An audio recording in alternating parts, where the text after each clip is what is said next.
আসসালামু আলাইকুম রহমতুল্লাহি ওবারাকাতু। বাংলাদেশে বহুল আলোচিত ঘটনা মিরপুরের যে একজন বৃদ্ধা মা ঘরে মরে পৌঁছে রয়েছে, তার 3জন শিক্ষিত সন্তান আছে যারা তার দায়িত্ব পালন করে নাই, ওনার প্রতি অবহেলা করেছে, যেটা আসলে খুবই নিন্দনীয় এবং ঘৃণিত কাজ। আসলে আমরা অনেকেই বলি এই জাতীয় কাজগুলো দেখার পর যে সন্তানরা কেন মা বাপের এই ধরনের দায়িত্ব পালন করে না। আমার কাছে মনে হয়েছে যে প্রত্যেকটা পিতামাতা তার সন্তানকে শিক্ষা দেওয়ার ক্ষেত্রে তাদের কিছু ভুল সিদ্ধান্ত আছে। অধিকাংশ পিতামাতা মনে করে তার সন্তান যদি এইভাবে পড়াশোনা করে, উচ্চশিক্ষা অর্জন করে, তাহলে আর্থিকভাবে স্বাবলম্বী হবে।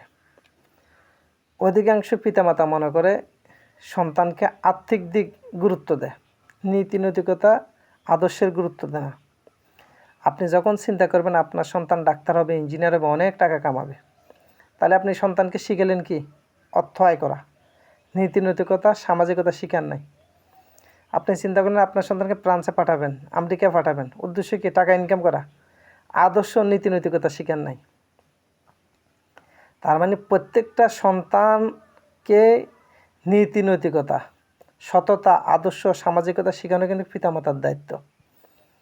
যে সকল পিতামাতারা ছেলে সন্তানকে আদর্শ, নীতি নৈতিকতা, সামাজিকতা এই জাতীয় বিষয়গুলো শেখানো, তারাই মূলত অবহেলিত হয়। কারণ আপনি তো ওকে শিখিয়েছিলেন টাকা ইনকাম করা, কীভাবে টাকা ইনকাম করবে, কীভাবে কোটিপতি হবে, কীভাবে বড় হবে।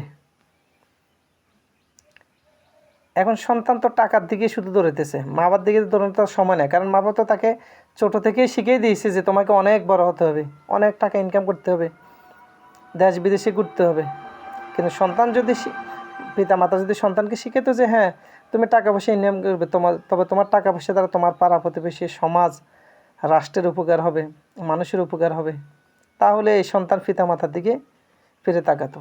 আমি আমার অভিজ্ঞতা থেকে দেখেছি, কিছু পিতামাতা আছে তাদের সন্তানদেরকে পাড়া প্রতিবেশী, সামাজিক কাজ, বিভিন্ন কাজে কোনোভাবে এঙ্গেজ করতেছে না। তারা সবসময় বলে মানুষ থেকে দূরে থাকো, মানুষ থেকে দূরে থাকো।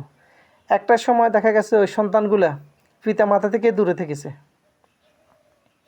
তার মানে আপনি যদি ছেলে সন্তানকে সঠিক শিক্ষা না দেন, সুশিক্ষা আছে, কুশিক্ষাও আছে, আপনি যদি সুশিক্ষা না দেন তাহলে একসময় আপনার আমার জীবনে এই ধরনের পরিস্থিতি তৈরি হবে। আসুন আমরা প্রত্যেক ছেলে সন্তানকে সুশিক্ষা দানের চেষ্টা করি, নীতি নৈতিকতা আদর্শ শিক্ষা দেওয়ার চেষ্টা করি।